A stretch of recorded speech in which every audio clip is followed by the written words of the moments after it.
musical legends and rock superstars, classic entertainment and contemporary showstoppers. The greatest performers in the world can all be found under one spotlight. A&E's Diamond Showcase for the best shows in town.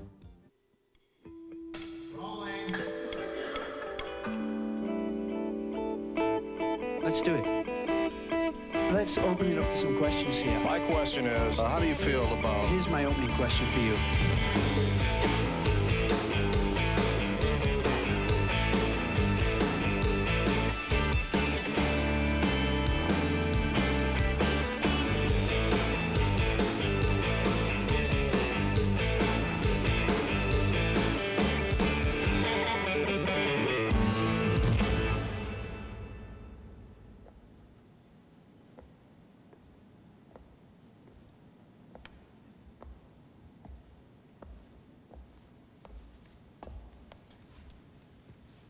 Hello, I'm Graham Nash. There are two things that every theater has in common. One of them, of course, is an audience, and the other is a stage where the performer plays. In just a few minutes, the distance between the performer and the audience is going to completely disappear.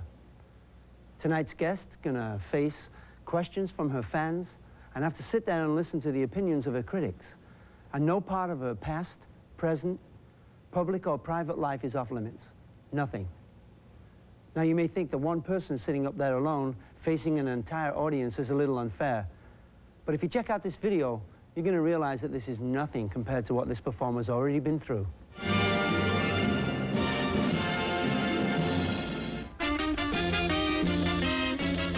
In spring, a young man's fancy tells him it's just delightful to be in a be-in. It's sort of a happy happening for hippies.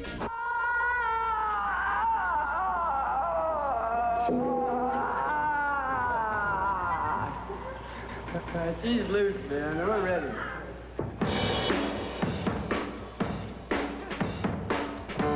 In January of 1967, the Jefferson Airplane was gaining a reputation as the musical voice of America's youth revolution. A reporter from Life magazine was even more specific when he said, "I think the key to the whole movement may be Grace Slick." Raised in an upper-middle-class suburb of San Francisco, Grace Wing attended all the right schools, had a brief modeling career, and even married the boy next door, Jerry Slick. To Grace, such a normal upbringing made the next step obvious. Start a rock and roll band and call it the Great Society.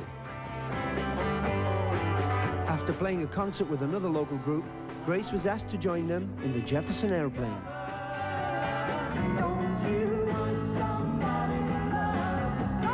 She brought two songs with her that became Airplane's first big hits, Somebody to Love and her own composition, White Rabbit. The song's obvious drug references made Grace an overnight phenomenon and earned her the title, the Acid Queen.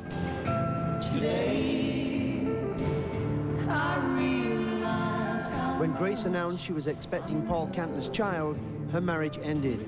And though their daughter's birth publicized Paul and Grace as a liberated, unmarried couple, their relationship was strictly conventional, right to the end.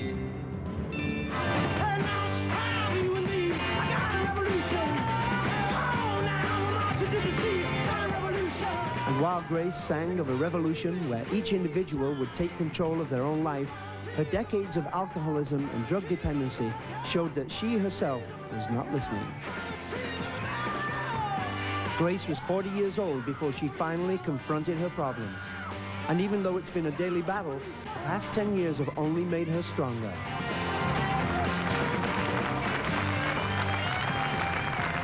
Ladies and gentlemen, I'd like you to meet Miss Grace Slick.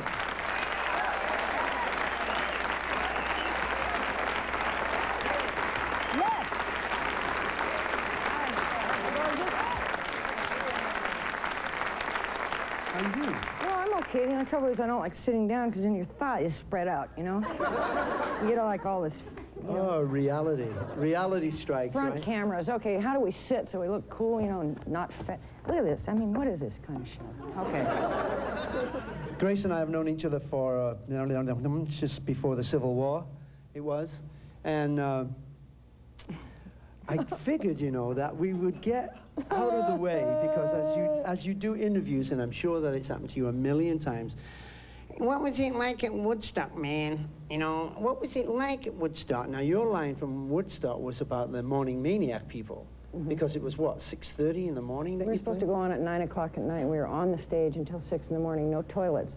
That's my remark about Woodstock. How did you handle the no toilet situation? I have no idea because I got a bladder about this big, and it must have been that it was so thrilling and exciting. Yes. Does anybody want to ask an interesting question or a light question of Grace? Anybody? Fire it Put your up. hands Let's get nasty. How are you? What's your name? Hi, I'm Melanie. Hi, Melanie. I'm wondering, what were you like in high school?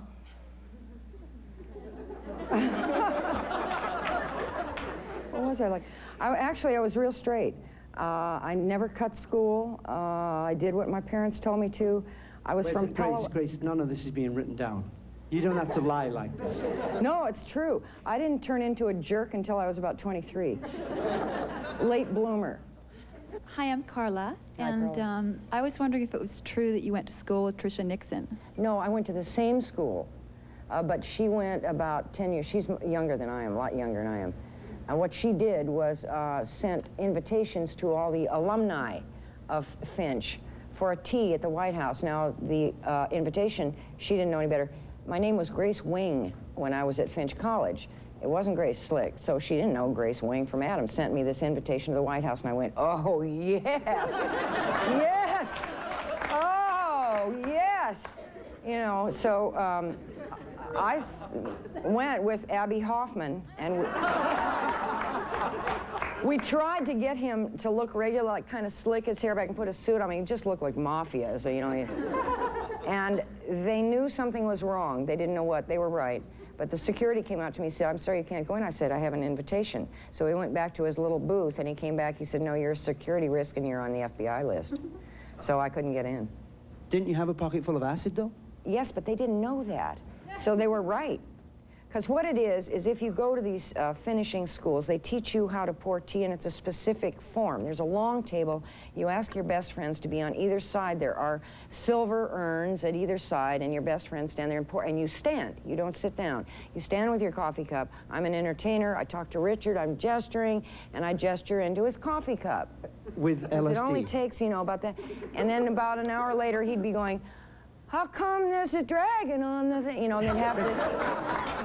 Well, take what him a down. mental image, Richard Nixon on acid. I Yeah. don't know, I don't know. Oh, we have someone from the Commodores here, eh? What a band that is. God. Do you have a question for Grace? Yeah? Hold on. Okay, then. We're about the same generation. We are the same generation. And we all came up through the 60s. And I want to know, did we do better or did we do worse for life? I mean, for all the people that we brought up during that time, our children and all, did we make a good statement or did we make a bad statement? I think most of it is good. I think when you're very young, you make a lot of statements that are flamboyant and that you possibly are wrong about. You make them anyway. Also, I think we expected what we were talking about to happen faster than it did. Yeah. I want it right now. And very little that you want happens right now with a great deal of ease. But I think most of the things that we're going for are still valid today. Almost everything, with the exception probably of let's all take lots of drugs until we fall down, because you will fall down. And yeah, I mean, to tell kids that it's no fun is a lie. It is fun. It's like jumping out of an airplane with no parachute. The ride is fun, but you make a big mess on the way, you know. A&E Diamond Showcase will continue in a moment. We return to The Ring, starring Grace Slick. Summer love was something special. We were so young and so free.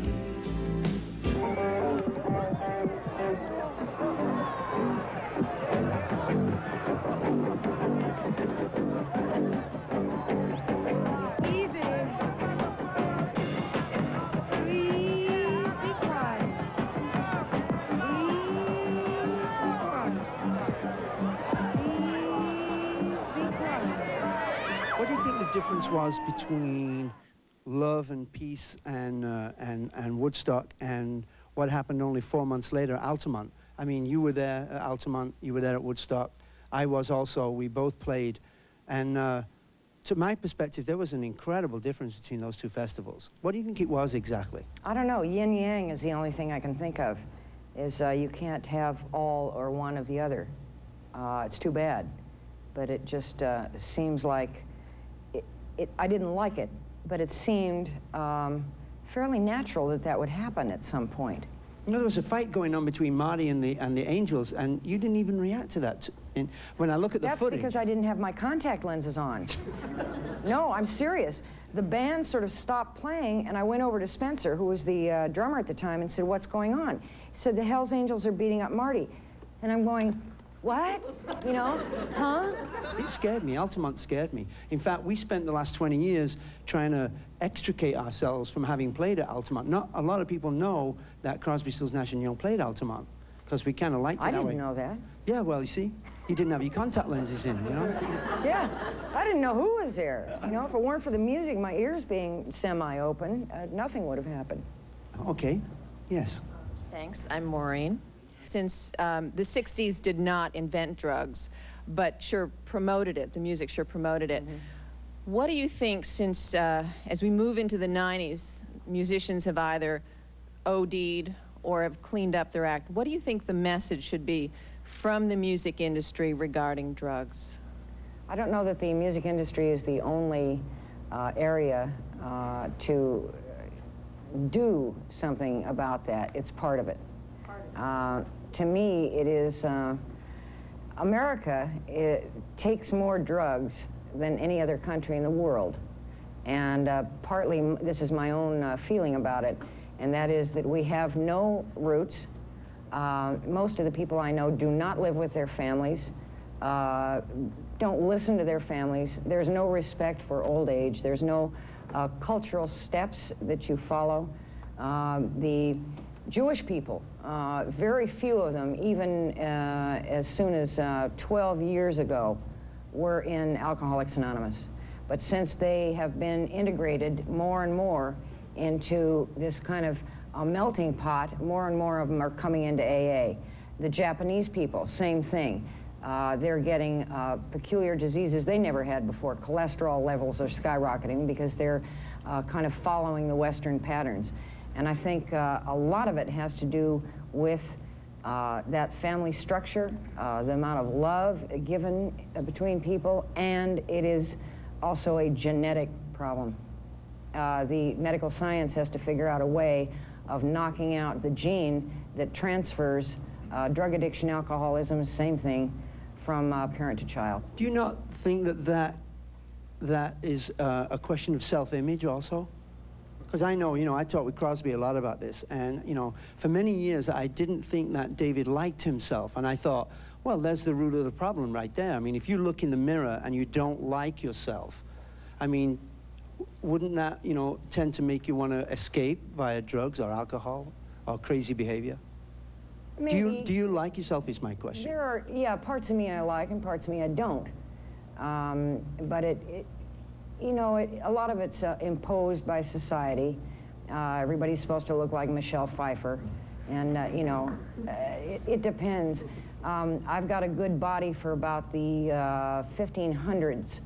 Small breasts, big hips, short legs, you know, kinky hair. Boy, I would have been great then. And they would have looked at, you know, looked at Michelle Pfeiffer and gone, eh. So I'm just, you know, so there's stuff I like and stuff I don't like. I don't know that that has to do with it, because I know a lot of people who have had drug problems have said a number of very similar things. I felt different when I was little, not as good as or better than, but never even with. I'm Irish Catholic.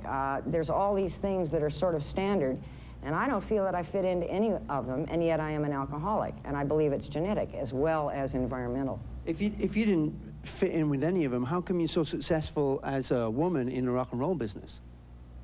I'm not that successful. You don't think you're that successful? No. It's now 1989. Look at Madonna. You've got to have blonde hair and big boobs and good legs, Graham. I know, but, you know, neither does Crosby, but he's successful too, you know. Hold on one second. Stand up, lady. I want to talk to you. This is Bonnie Raitt, ladies and gentlemen.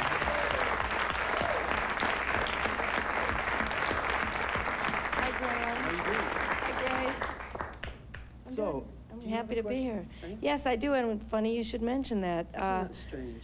As two women in show business who have to constantly look around and wonder and get asked questions about, has it been difficult? For the purposes of the people that might be interested to hear what your answer is, me included, do you think that being a strong, independent role model for women has made it more difficult to get ahead in this business? Oddly enough, before the women's liberation thing got going, it was easier for me to discuss with, on an equal level, music and the record companies and so forth with the band and the record companies than it is now. And I'm not sure why that is. I think part of it is that when women start standing up and going, you're full of it to men, and we want this and we want that, and blah, blah, they start going like that. So that when you do get a strong remark from a woman, they're more reticent now. They're thinking, oh, she's coming out, you know. So it was easier for me 25 years ago to talk to men on an even basis and get things kind of moving without rancor, shall we say, than it is now. Yeah, I think that people like Barbra Streisand get bad rapped, and then people compare you if you want to be strong-willed also. Yeah, if you're a strong woman, you're a bitch. If you're a strong man, you have a powerful, you know, different definition. So you don't think it has anything to do with age or anything like that? Because, you know, I mean, I'm only 26 now, aren't I, Bonnie? Just, you're Had only a tough what, life, 23? huh?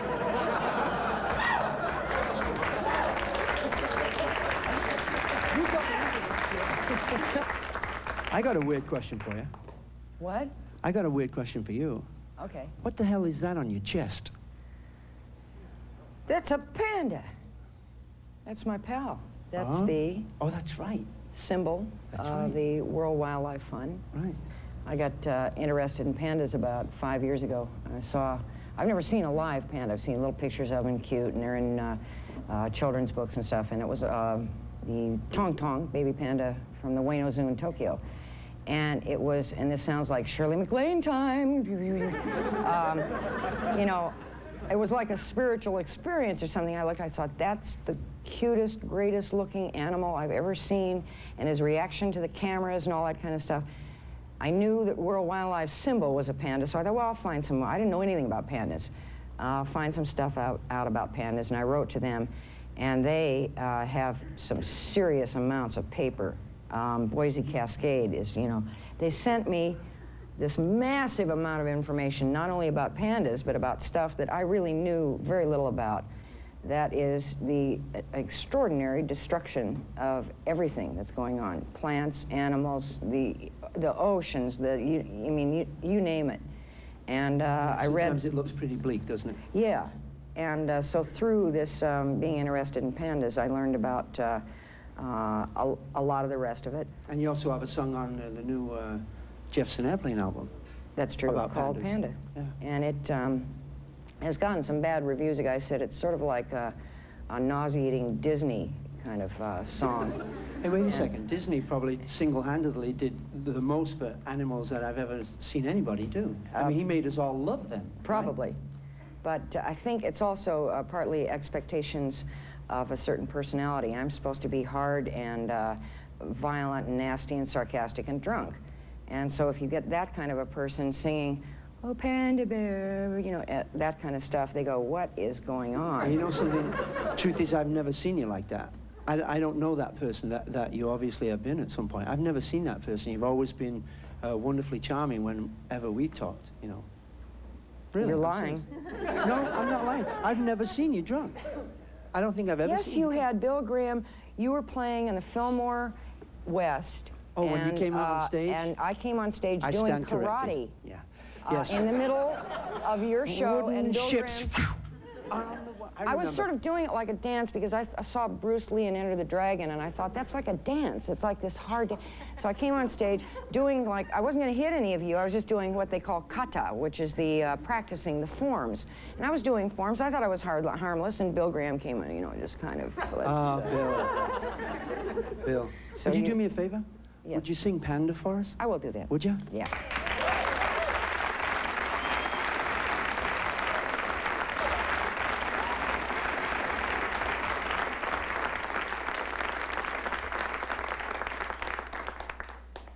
He lives all alone, but the bamboo forest knows him.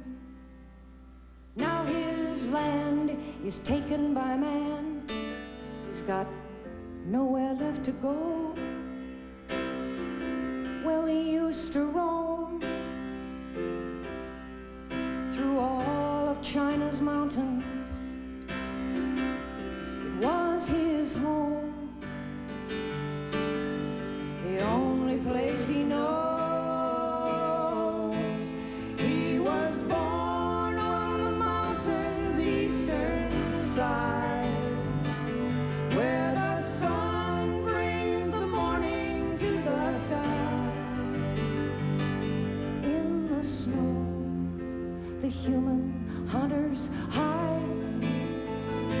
A shot is heard, but no one hears him cry.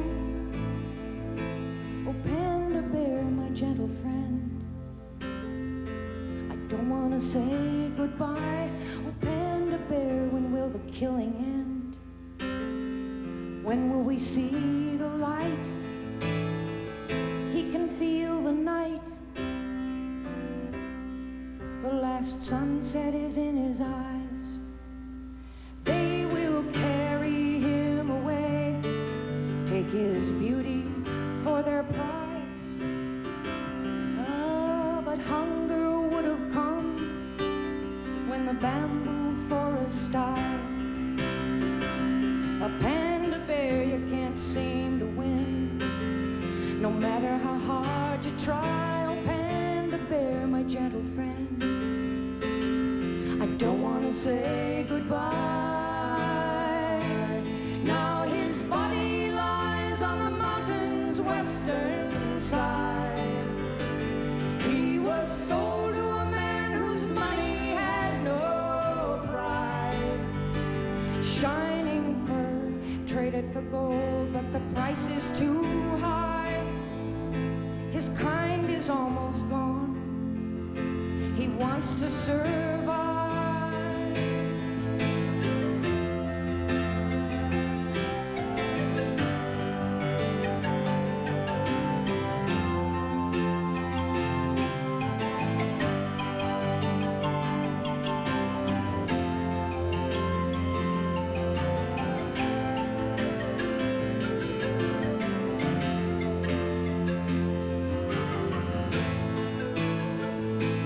He was born on the mountain's eastern side, where the sun brings the morning to the sky. If we will try to share that morning light, we will find that we all have the right to life. Oh, Panda Bear, my gentle friend, I don't want to say goodbye. Oh, Panda Bear, when will the killing end? When will we get it right? Panda. Yeah. Panda by Grace Slick. Thank you, Grace. Beautiful.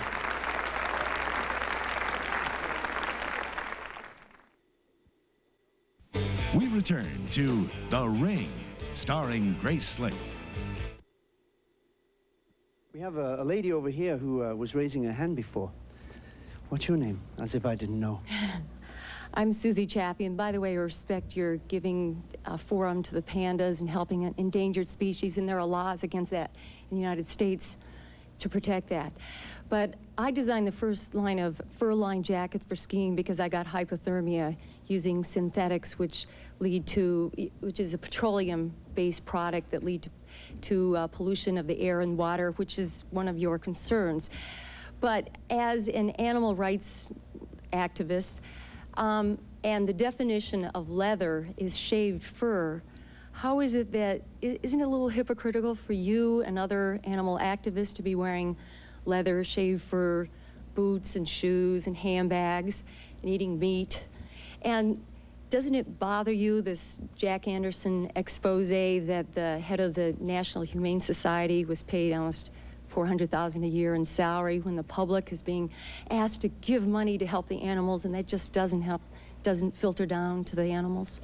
Number one, I don't know about his salary. That's new to me. Number two, man is a carnivore, an omnivore. I respect people's right to be vegetarian, but we are built, our internal system and our teeth, and these guys right here, for ripping flesh. If you watch some of the World Wildlife things on A&E, for instance, you will see a panther going after a rabbit or something and ripping the hell out of it. I saw the bear last night. You watch a bear go after something. They're carnivores.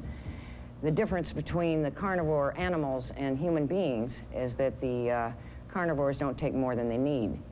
One of the most efficient things that I believe, and this is my opinion, happening is that if we are carnivores, we can eat the meat and use the skin instead of leaving the stuff lying around.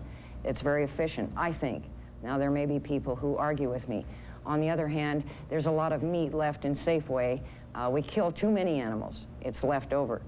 I was annoyed with Ted Nugent goes out and shoots stuff. He ought to go down to Safeway because that meat's just going to rot anyway. Now, in your case, I would hope that the plastics industry, the same way they are working on developing furs that imitate the very beautiful fur coats that animals have, the plastics industry will come up with something that won't make you break out or whatever it is. No, but that's leading to the pollution. This is Nutria. Nutria. Which is no, they're inventing plastics that also are biodegradable. Well, that would be wonderful. That's what I give Dow Chemical something to do. You know. Good. Interesting question. But if you had a child that had a disease and the only cure of it was formed by animal research, would you deprive that child? I'm glad you said that. You're leading me right into my next area. Okay. Uh-oh. I have Oil wrestling at 8, folks. I have a bizarre opinion on the prison systems, and that is that if you are convicted of capital punishment, you become a medical experiment. Okay? Now, here's some of the reasoning. They complain about the prison systems being overcrowded, and that's because David Crosby was able to fart around and form a band while he was in prison. I think the guys ought to be working, okay? The ones who are not convicted of capital crimes, they have robbed a store or they're drug addicts, they ought to get treatment for the drug problem, and they ought to work making mattresses and license plates and things all day. Millionaires say, how'd you get to be a millionaire? Working 16 hours a day. Make them work 16 hours a day in prison. Capital punishment. Okay, this passed the FDA. It's a drug called Zomax. I had some crab one day and some Zomax. It's a prescription drug that acts like aspirin. My husband had some. He said I had pain in my back or something, I don't know. He said, here, have some of this. They had to take me to a hospital. I was throwing up, coming out from the other end. They had to jam a wet towel down my throat because my throat stuck together and I couldn't breathe and I almost died. The doctor said, what did you have? I had crab and Zomax. He said, oh, really? He said, they took that off the market. I said, why? Because people are dying. I would rather have somebody who's convicted of a capital crime in there instead of a rabbit, because a rabbit isn't built like me. It doesn't have the same metabolism, okay? An animal does not have the same systems that we do. Let's test it out on human beings. They tested it out on me. I almost died, and I haven't killed anybody. What about if that person that was experimented on was later found to be innocent? Yeah, that was going to be my point. Okay, I'm innocent. They experimented on me. Yeah, no, they experimented on me, and I'm innocent. They didn't. What they did is they gave Zomax to a bunch of rabbits, and several people died after they put it on the market. And your point is that rabbits don't eat crab, and that's true. You got that right. You know, breakthroughs in prevention of crib death, AIDS. The polio I mean, dozens, I know there must be some biochemists here, have been solved through development, through research on animals. I mean, are you saying that that's all bad? Use human beings. Well, you had a good point. Thank you. Anybody else have a nice question here? This is truly one of our great sportsmen, Mr. Steve Garvey, ladies and gentlemen. How you doing, sir? Great. Good. Let me change the focus for a second. And as I've been watching, I never realized you have such gorgeous blue eyes. They're fake. And well, I bought it. And both of us have played in front of 60,000 people at a stadium. And I know that at times I've always wondered, because I couldn't sing or dance or play an instrument, what it's like up on that stage. Do you have a format and you stick to it, or do you react to the audience and how they flow with you and your music? Both. No. Yeah, I enjoy talking to people, so it's a little harder now because the band is more together and they play one song right after the other. At the beginning, Airplane used to tune up for 20 minutes. You know, I could talk to people, walk off, go to the bathroom, you know. I mean, it was... That wasn't part of the music? You noticed. Now there, Crosby, Stills, Nash and Young. I should have known better than to be smart with you. Yeah, I'm going to start in on your ass. Why haven't I learned by now? This is 25 years she's been doing this to me. Go They ahead. were always very well organized, and their harmonies were always right on everything. We've always been just really sloppy, which occasionally Paul Kantner says gives it some of its charm. Do you think that you get the same rush as we do in playing those gigantic stadiums? I mean, because when you're out there, you're in there for an entire inning, right? Now, I'm English, so baseball is not, you know, a passion of mine. But when you're playing where you play, is it third base? First base. First base, excuse me. Hey, we'll get to first base, don't worry.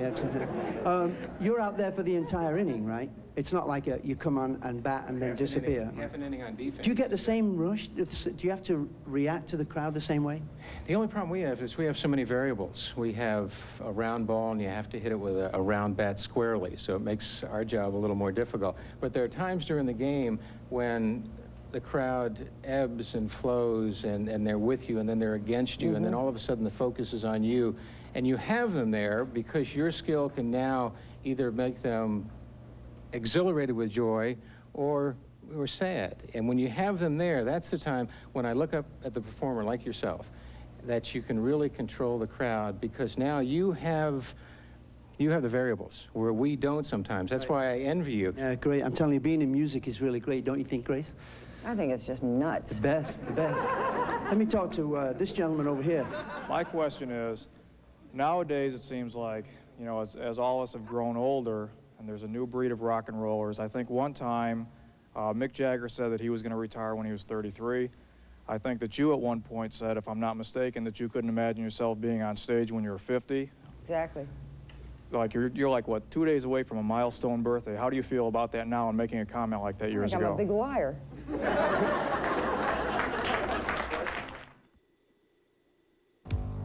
A&E Diamond Showcase will continue in a moment. We return to The Ring, starring Grace Slick. To remember, we built this city. We built this city on rock and roll. We built this city. We built this city on rock and roll. Built this city. You folks may not know who this guy is, but this guy's one of the greatest songwriters that ever lived, Mr. Lamont Dozier, ladies and gentlemen. And don't forget, he's just nominated into the Rock and Roll Hall of Fame. Yes, indeed. I have a question, Grace. You're a great songwriter yourself, and Boy, is that a compliment coming from this man, Gracie? I'm going to give you a videotape of this moment. I'd like to ask you, how do you feel about most of your biggest songs have been written and produced by other people? Can you tell me what do you feel about that? Why haven't you done more of them? The Starship did mostly outside material, and I respect the songwriters for what they can do. I find it very difficult, as you don't, to write songs that connect with a large audience, because I think funny. You know, I just don't see it quite the same way most people do. So even if I had long legs and blonde hair and big boobs, I don't think people would have been going, what is she talking, you know, because the lyrics of my songs are weird. You know, I've never been able to do what you do, and I wish I could. It's not a matter of... You sound pretty good to me. I mean, well, thank you. Yeah. I mean, you know, I wish I could, but I can't put things into the phrasing that connects with a lot of people. Thank you, gentlemen. Thank you very much. Hold on one second, Mr. Question. How are you? Did you find that there was a big conflict that as a rock musician, successful, that you'd be making a lot of money? You know, you'd have, say, a Mercedes-Benz or something driving around San Francisco, and there'd be some people on the street saying, hey, brother, give me some money. Did you find that there was a hard time reconciling those two extremes of being a successful rock musician and having a cause to support? No, because personally, I don't know if this is going to sound crude, but it's the truth. My father was a banker, so the level at which I live now is more or less the same level I lived at as a kid. And that English was wrong, but I'll continue anyway. It's sort of always been the same, and the fact that a major record label wanted to sign us only amused me, because I thought I was doing this for fun. I would have probably done it if I had not gotten paid. I've disengaged myself from bands twice. You know, I don't want to do this anymore. The music business is crazy. I'm out of here. And I can't stop writing music. I can't stop singing and writing music. I do it at home, even when I think I'm just going to become a spiritual housewife and all that kind of junk. So I would always do that. And the business of having more or less money, you try to give back. And besides, Grace tried to get rid of her Mercedes once, I remember. Remember? Try to get rid of it. Don't argue on with a German? Yeah. Yeah. Yeah. Cement walls. What exactly happened there, by the way? You get very drunk and you race Jorma Kaukonen at 4 o'clock in the morning, and it is raining, and there's oil on Doyle Drive in San Francisco. Oil on Doyle. Oil on Doyle. I was so numb that I saw that wall coming and I thought, oh God, now I'm gonna have to fill out police forms. That actually went through your mind? I didn't think about death. I did not think about... Because you were badly injured, I recall. I had 3 head concussions and a split lip, and I was wandering around the hospital saying, I bet you guys have better cocaine than we had. It's probably pure here, right? I mean, oh, I'm sure I just got my lips really split. You wouldn't mind giving me... I mean, this is a sick human being. How do you feel about your daughter, China, who's now beautiful and what, 18? Yes. 18. How do you feel about her being in the business? Have you been able to give her any tips of what to avoid? Or how do you feel about her making more money than you sometimes? Ooh, that'd be good. Then she could support me in my old age. I'm waiting. In the style to which you're accustomed, nobody has that much money, Grace. I think kids ought to do what they like, because they'll do it better. You know what I'm saying? If she was an accountant, I don't understand it, but I think she ought to do that. Right. She likes the, she is not interested, I don't think, too much in singing on a consistent basis. She likes the television acting, so go for it. Is she good at it? I think she will be, yeah. I've seen her in a number of different productions that are local. How do you feel? Does it make you really proud? Yeah, it does. Because it is a difficult profession, and you're on the spot. Right. And to be able to carry it off and do it well, and to get into the character, yeah, I'm amazed. I'm amazed by it. Do you think you'd be able to do that? Even though you've done it on a certain... No, because my memory is awful, and always has been. I can't even blame it on drugs. So I'd you mean love... you had a bad memory before you took drugs? Yeah, it was always terrible. I mean, you ought to see my purse. It's full of file cards. I wouldn't get up in the morning if I didn't write it down, you know. And so I'd love to do character parts in movies and television and stuff. Be just this weird thing, but I cannot memorize stuff. It takes me forever. Anybody else have a question? You'll see how this goes when I try and sing Crosby, Stills, and Nash version of Wooden Ships in a while, when I've been doing the Airplanes version for 25. I'm going to be doing Airplanes version, and they're going to be doing theirs. That's called jazz, isn't it? It is. A&E Diamond Showcase will continue in a moment. we return to The Ring, starring Grace Slick. Now, did we do Wooden Ships first, or did the airplane do Wooden Ships first? That's a question that none of us seem to know. David said that we were doing the cover of yours. Well, David would say that, wouldn't he? So David thinks that the airplane, were doing the cover of the Crosby, Stills and Nash tune. That's right. Very interesting. Let's mix them both up. Let's do Wooden Ships. I'm going to do Airplane's version while they're doing. Okay, and to help us out with the third harmony, not that we need it. We don't need this harmony, but he's been bugging me all night.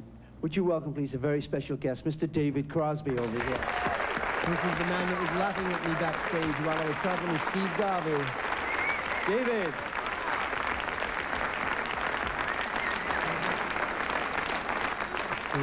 American sportsman. We're lucky he named the right sport. I saw Graham try to play baseball once, man. David. I'll tell you, this is the truth. You need to know this. We were playing baseball. Yes, I want to tell you this, just so you understand what a distance he comes to trying to understand you. We were playing baseball. They hit the ball. We put Graham out in the field, naturally, you know, way out there. And the ball comes to him, and he goes, "Oh!" And he's got a glove on his left hand. He looks at it, and he tries to catch it with this hand. And then he tears the glove off and transfers it and throws it with his hand. I'm a cricket player. Glove? Utterly glove mystified. What glove? You know? Hadn't a clue. You know. Springsteen's team beat the hell out of us, though, That's didn't true. they? They did. They beat ours. That's all right. You ought to hear him play guitar.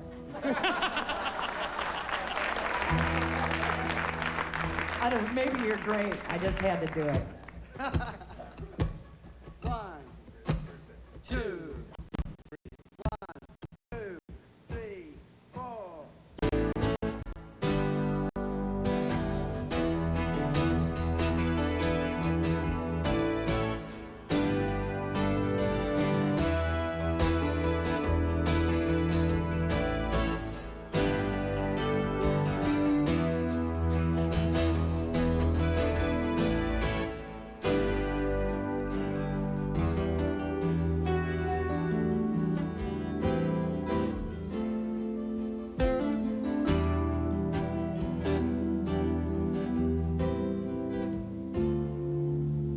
If you smile at me, I will understand that it's something everybody everywhere does in the same language.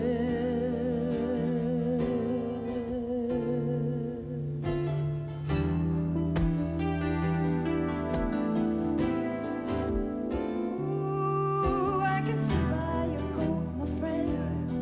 You're from the other side. There's just one thing I'd like to know. Can you tell me, please, who won?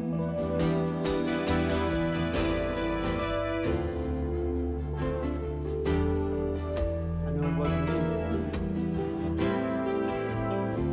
Say, can I have some of your buckleberry? Yes, I've been eating them for 6 or 7 weeks now. Haven't got sick once. Probably keep us all alive.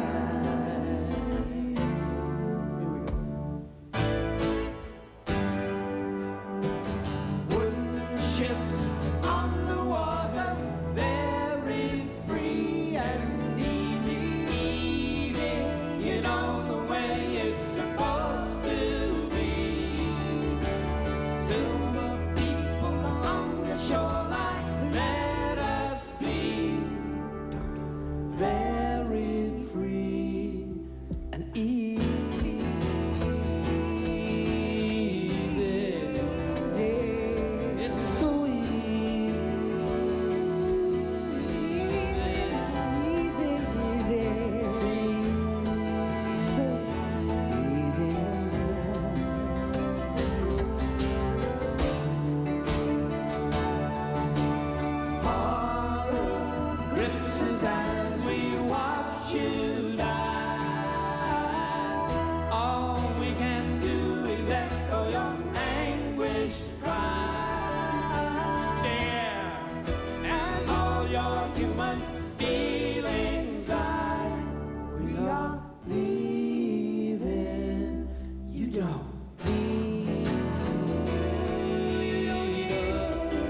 sister, and by her hand lead her out of this foreign land, far away, somewhere where we might laugh again. We are leaving. You don't need us.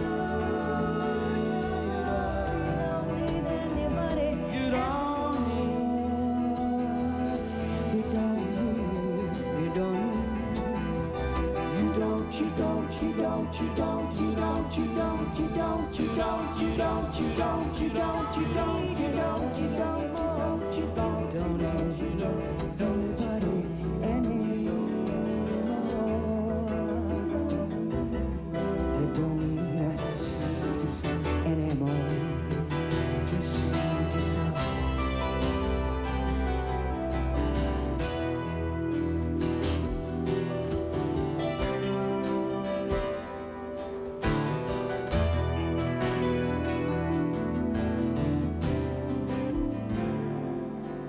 It's a fair wind,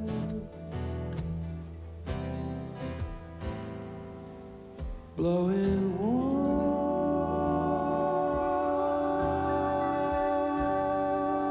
out of the south on my shoulder.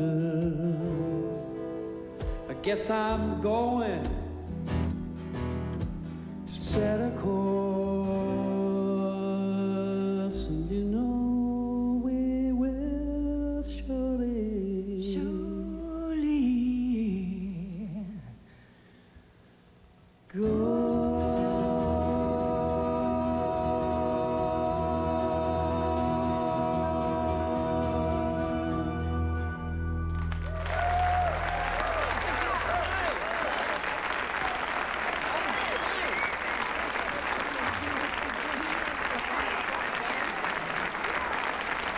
Thank you.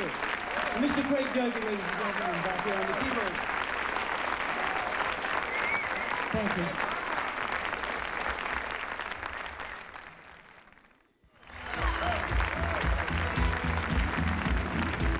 Friday, Woody Allen and Diane Keaton star in his Napoleonic-era romantic comedy, Love and Death.